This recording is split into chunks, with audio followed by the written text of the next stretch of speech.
Ladies and gentlemen, welcome back to the Sonic Frontiers playthrough, where we are going to experience the most majestic and well-designed part of this game. Okay.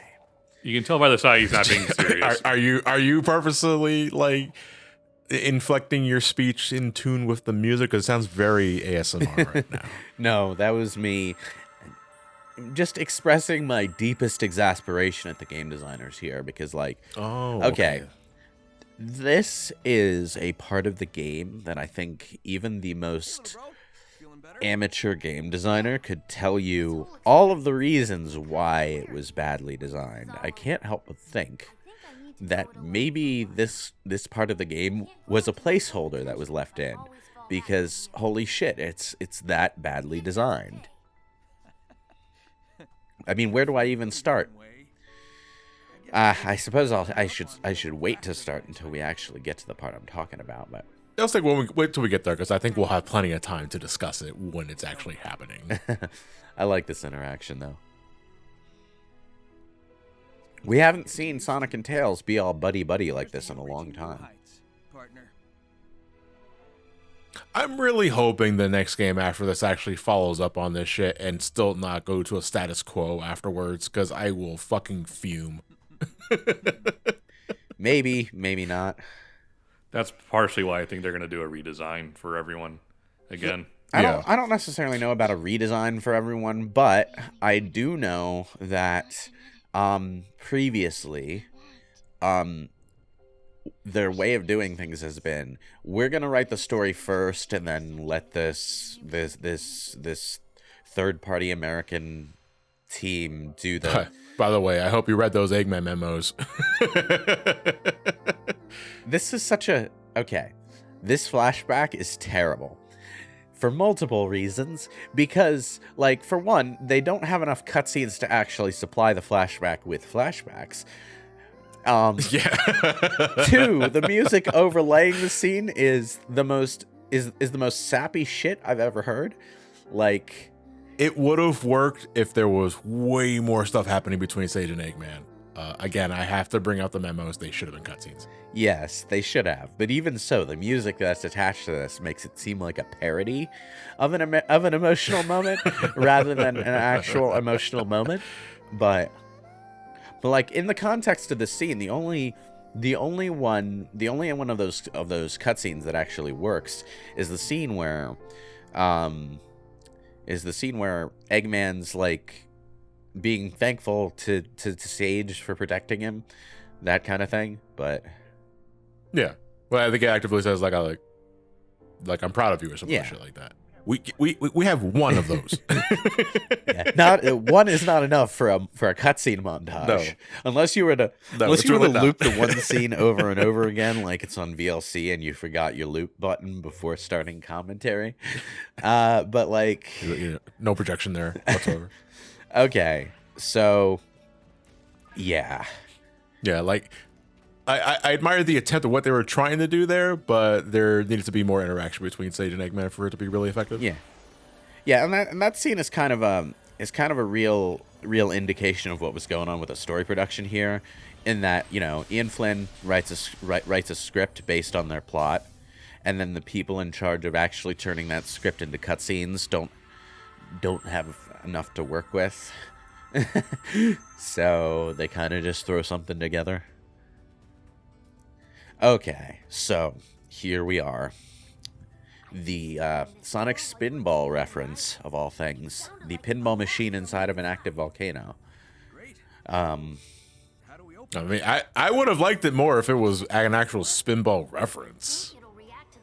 It is a Spinball reference, because the Vago Fortress, or whatever it was called, was a pinball machine inside of an active volcano. I'm just talking more about how Spinball handled the gameplay wise. Yeah. Like, if you can actually control Sonic, like, in the machine itself. Well, I mean, they could have done that. In fact, they did do that in Sonic Heroes, but like, I'm flabbergasted by this gameplay here, because what is this? What the fuck is this? I mean, it's pinball in a Sonic game. It's not the first time they've done it. I don't think it'll be the last. Look at this pinball machine. Look at this fucking pinball machine. What is this pinball machine? Even the fucking bonus stages that they added to Sonic Media Plus were more complex than this. Even the pinball machines in Sonic Adventure 1 were more complex than this. And you got to get this feels like half of a pinball and you got to board. get 5 million points. No, this isn't even half of a pinball board. This is this is a beta level for testing a pinball. It's one of those miniature pinball machines you get your kids for Christmas when you went through the Dollar General. Maybe, but even those tend to have. Look, this is a perfectly symmetrical. This is a perfectly symmetrical pinball machine with exactly one way to earn points. That is not how you design a pinball machine. I'm sorry. Yeah. To elaborate, your goal is to get 5 million points, and your means of getting a higher score faster is to increase your score multiplier. It's at ×4 right now. The more rings you grab, the red rings you grab too, it increases the multiplier. It caps at 256, if I recall. And that is how you're supposed to get points much, much faster, but still, it's pinball. Shit does not go your way sometimes. Yeah, and shit will just go south completely out of your control. This is not pinball. This is a rhythm game masquerading as a pinball machine. Like that. Let me tell you how to win at this game. You hold the ball there. You hit the ball up at the exact same angle every time to send it through the top loop. And you do that over and over again until you hit a high enough multiplier that you have a ghost of a chance of reaching the score requirement. Not that I'm saying it's easy, but folks have found a way to skip this. There are plenty of YouTube tutorial videos you can look up if you really don't care for it, but you don't have to play it if you have the finesse to bypass it. I personally never did it myself, though. Like, okay, here's the thing. I'm good enough at pinball that this doesn't really bother me. Like, it only takes me a few minutes to get through in this recording. I really don't care. I'm more baffled that this was in the game at all, to be honest, because like this plays like an engine test for a pinball minigame that was supposed to be more complex. This is by far the worst pinball sequence that has ever graced a Sonic game. Possibly a video game at all. I would argue Sonic 4 Episode 1's original Casino Street Act 2. Yeah, you know what? I won't even give that one this much grief because that was an actual pinball machine at least.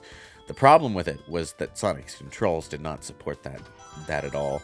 But like, you know, the pinball machine had a degree of complexity at least that not there really. was more than one thing to do. That is the like minimum. What besides spinning the reel in the middle? I didn't say that it was. I didn't say that it was balanced. I didn't say that it was balanced. But there was at least more than one thing you could do in the pinball machine.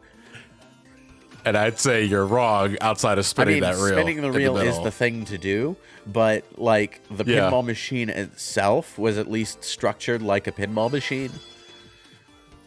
Sure. And like, you know, if Sonic's controls had been anything decent for pinball at all, you might have even had some incentive to do some other things in that pinball machine. I don't know. But like, the point is, look at this thing. This thing doesn't even scroll upward. Have you ever seen an actual pinball machine that was square? No. They're all long rectangles. They all have multiple tiers to them. That's how pinball machines are built. I'm not so much bothered by it being static, though. You know, SA1's pinball table in Casinopolis was static, but it was also, you know, more vertical than this, and vastly more interesting. Like, at least like open a chute that takes you to like a different dimension for a second to get like a bonus multiplier or something. Like, if you could just give us SA1's pinball table again, that would have been just fine. SA1's pinball table was rectangular, but it was also zoomed out, so you could see the entire. Yeah, but there was also way more to do. Yeah, my point is, like, pinball machines are multi-tiered and they are long rectangles. There's supposed to be, like, multiple places to go. There are rails that run above the pinball machine. Like, you know, any pinball machine worth its salt fits these criteria. Even the one in your office in Judgment fits this criteria. And that's like a throwaway mini game that you'll probably spend maybe 10 minutes on. Oh Lord, I just want the game to end. Look, I've already cleared it. I just need to actually get up to the top, which is harder than it looks. But seriously, what the fuck was that? It's a pinball table in an ancient volcano. Yeah. Who looked at that pinball machine and said, "Yeah, that's ready to go. Ship it"? The ancients. In universe, that would be the answer. But I'm sure there's an in-universe answer to why Rey and Kylo Ren's lightsabers pass through each other so often in Star Wars 2. Oh Lord. Oh man. Okay, so the pinball machine was also the key to unlocking the final boss of the island. I almost said the final boss of the game, but that's not like... We still got a whole other island to go through, so that's not accurate. Hey, I've seen my fair share of pinball machines. I know one when I see one. Were those really part of the Why is this scene totally undirected? Yeah, it's handled like one of those optional interactions. Yeah, it's so weird, because most of the main story scenes are, you know, at least well enough animated that they look like they had actual production values put into them. Yeah, they have some degree of choreography. And you know what? This, now that I'm thinking about it, this just kind of supports the idea that the pinball machine was rushed. Because even the cutscene that comes after it, that mentions the pinball machine, doesn't seem to have had any effort put into it. It's weird.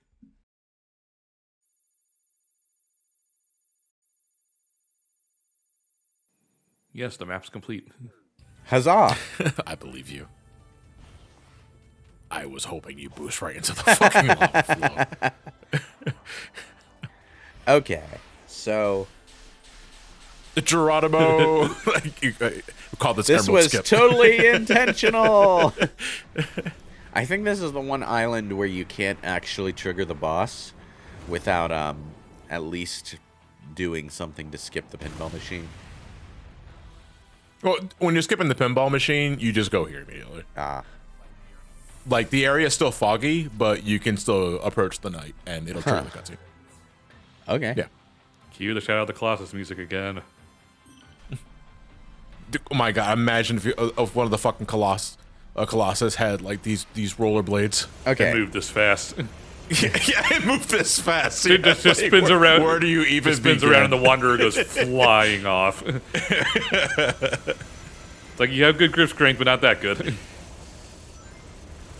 So this boss is annoying to get on top of. What gave it away? I feel like I'm trying to climb that boss that's dancing Gangnam style. All right, we're playing Shadow of the Colossus at 3,000 speed. Oh. I canceled the damage there by going into counter stance. So, is it possible to climb this thing's legs? Yeah. Or do you have to use the? You can climb up its legs. You can climb up its legs, okay? Because the grind would obviously seem like the more obvious solution. But I was curious. I mean, your only goal is to reach the Chaos Emerald. This isn't like the Wyvern boss where it's like a really scripted event. So it's just like actually reaching the thing's legs is hard. Also, hi, Infinite Theme Singer again. I was gonna say, like, so I love this song. Let's Just Find Your Flame. It's sung by Tyler Smith, who also did Infinite's theme for Sonic Forces, and it's constructed so similar to Infinite's theme, but in a more optimistic sense. I like to think that Tyler Smith said, "Fuck, man, they put my Infinite song on Sonic Forces, and nobody liked Forces, so I'll just give them Infinite's theme again, but make it about Sonic." Okay, so this boss is one of the more interesting ones, but also the more mechanically frustrating ones as well, because Yeah, I don't like this like fight, actually. this is one that really needed some polish because holy fuck, this is frustrating. There's no way to really dodge these missiles. You kind of just have to flail around with the top shield until you luck your way into the knight's face. Imagine trying to fight a boss with the marble garden top. Yeah. Oh my god. The thing is, like, mechanically speaking, this is an interesting boss, but like the different moving parts and pieces of the boss fight don't really seem to work the way they were intended.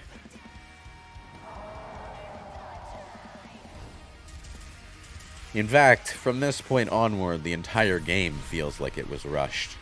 We've got some serious Vampire the Masquerade Bloodlines syndrome going on here.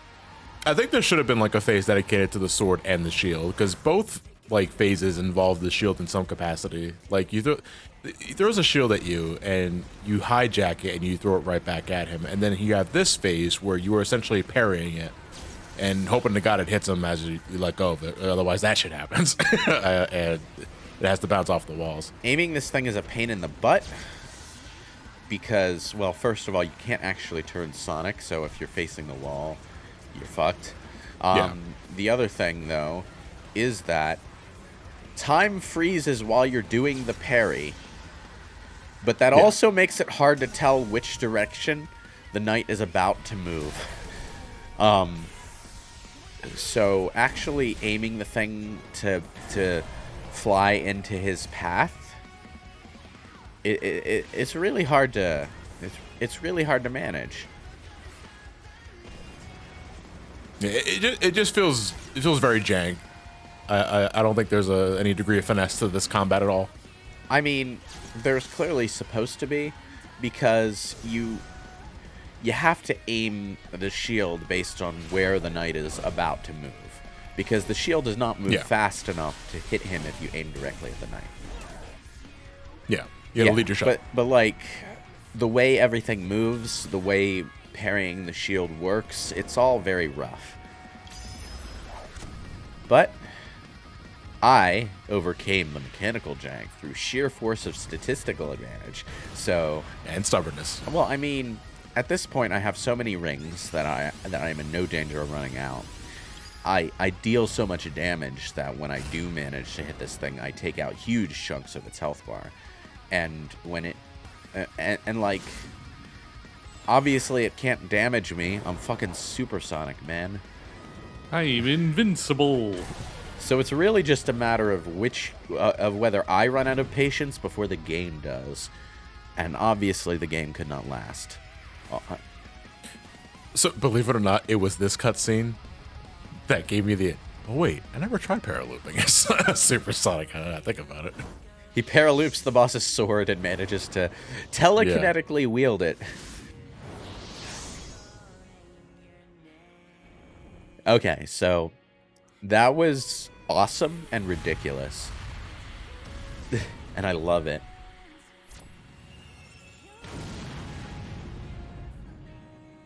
Okay. Take that, Frieza.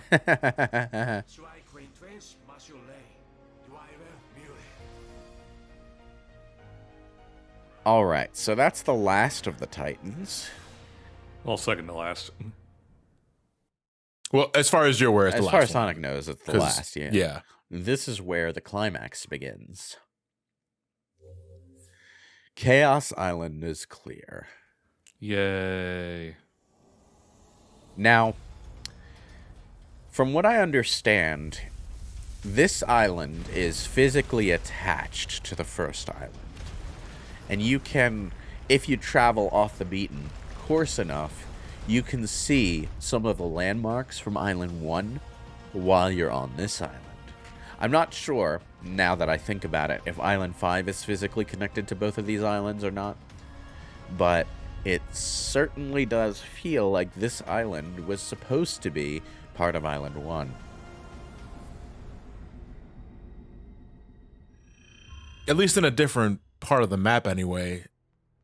I never really took the idea to go off the beaten pathway and explore my surroundings. I just assumed it was a different island. Yeah, well, if you go off the beaten path and explore Ray Island, eventually you'll hit a barrier and the voice in the sky will tell you, go back to the towers, focus on what you should be doing, blah-de-blah-de-blah. Oh, good. I thought you were gonna say there was a surprise. There is a surprise Titan. Surprise! Oh, Hang tight, partner, we're almost through. Be careful. Yep, only got 7 more parts left. Where's the fun in that? give or take. This is a really long Sonic game. I mean... It's one of the... If we're talking mainline... Yeah. Hold on, I'm trying to think, because... Because, like, if you consider all the scenarios in, like, SA1, that can go for about... And I'm assuming you're not skipping cutscenes or shit. Like, that can go for, what, like 6-7 hours? Like, I want to say. Something like I don't that. know. Like, This is still longer. yeah. Like, 06 runs, like, 9. If you're playing all 3 characters and you're not skipping cutscenes. Now, the thing about this island is, I liked the idea of Island 4 being a tower challenge that returns to the aesthetic of the first island, because in its way, Kronos Island, the first island of the game, was kind of iconic of Sonic Frontier's style. I like the peaceful, grassy, forested island look with the towers and stuff. And returning to that aesthetic for a brief tower challenge sequence would have been fine if Island 5 had had its own aesthetic. But it doesn't, unfortunately. It just uses Island 1's aesthetic again. And that makes the entire, like, end game portion of this feel extremely cheap. I think a lot more people would have stuck around to do the challenges on Island 5 instead of just fishing their way to victory if Island 5 had had something interesting to call its own. Other than the flower fields, which are like the one unique landmark I on think the the only sort of incentive you have for completing challenges in Island 5 is the fact that all the optional cutscenes involve Sage, who you have not really had a heart-to-heart Well, with. yeah, I since know, then. but like people are gonna fish their way to victory for that too, because the memory token costs are so absurdly high. Like even in this playthrough where I'm trying to play Island 5 mostly normal, I end up fishing my way to victory eventually anyway. Yeah, you pretty much have to. Yeah. So the end game of Sonic Frontiers is kind of fumbles, and like that's a shame because it is a cool end game, mostly, like at least in concept. I have my problems with the way the final boss was handled, but we'll get to that when we get to that. Yeah. Yes, we will. So it's these scenes specifically that starts to set up the idea that, well, not the idea, but outright just states that the Chaos Emeralds are from outer space. Yeah. They don't belong to the Ancients. I don't think they ever blatantly say that, but they are from outer space. Yeah, we still don't know where they came from. The Ancients Yeah. are just the ones that brought them to Earth, but one of the interesting things that comes along with that revelation is that the Master Emerald was already here. Yes. So we don't know where the Master Emerald comes from, or what any of this means for the origins of the Emeralds as a whole. Or if this is something they're even going to follow up on in future games. Well, I mean, eventually they will, because it's established. They might not have a plan for it, like, because they might just be playing that by ear as they go along.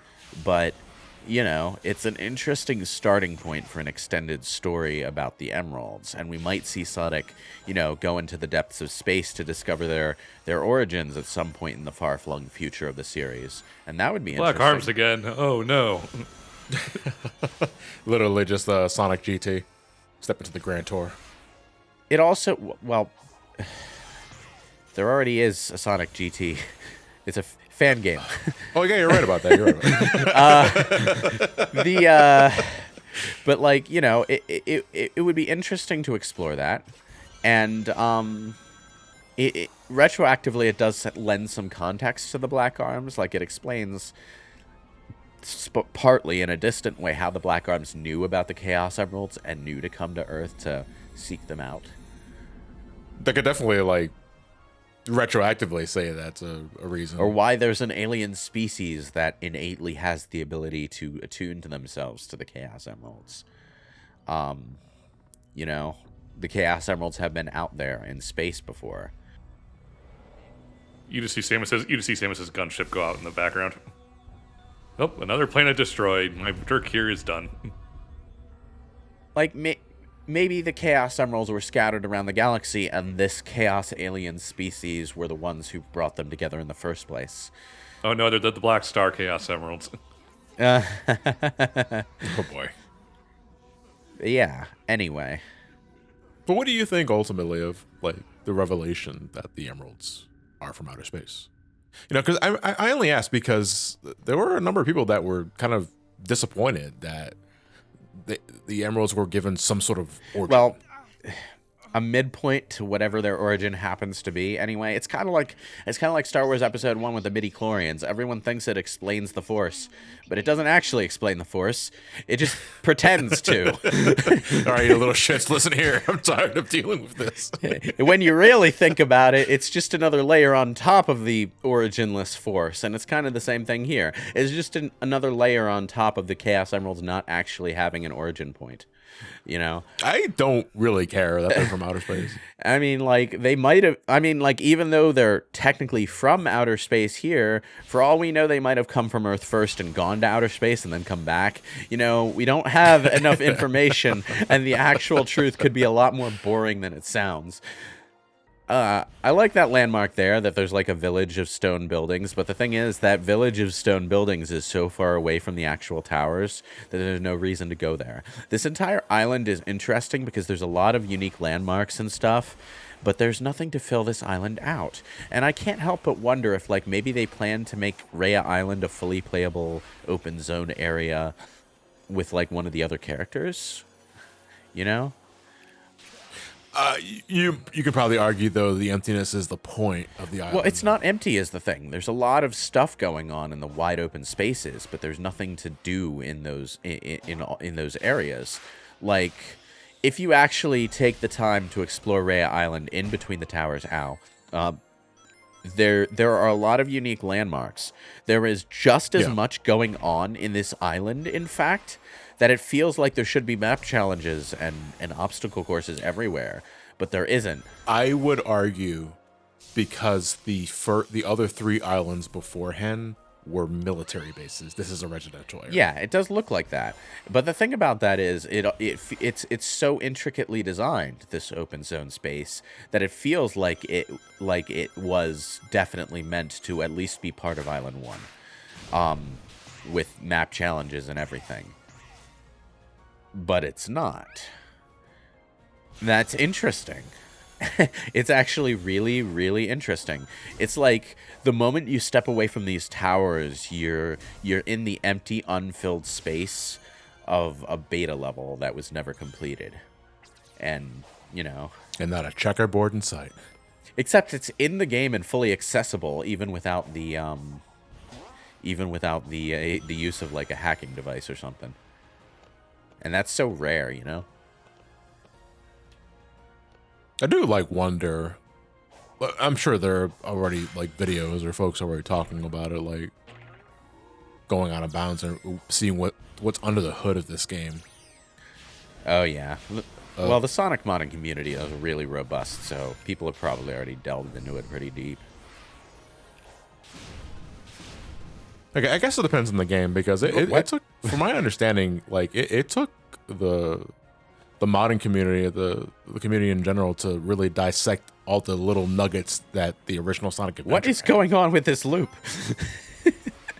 Just a regular ass Sonic loop to me. Well, I mean, like, I keep losing my momentum while trying to run through. Oh, Jesus! Why didn't you lock the? Well, you didn't lock the 2D there. Wow, so does that what a Z-axis looks like? That sucks. Have I mentioned that it really feels like the end of this game was rushed? Oh, darn it! What's going on? Holy fuck! Like, I think you might have accidentally plugged in Gravity Rush for a second. No, there's like these fans that you're supposed to, like, hover over. Yeah. But it was off screen, so it looked like Sonic just ignored gravity for no fucking reason. Yeah. Use the spring. I love the music during this section, though. It's such a tense, climactic, theme. Yeah. It gets more robust as the more towers you complete too. The thing is that running sequence that I was on terminates like 10 feet below the spring, so you actually do have to awkwardly jump up to get to that spring. I like these tower challenges, by the way, because they're pretty intense platforming sequences in a game that has, for the most part, only had short platforming sequences.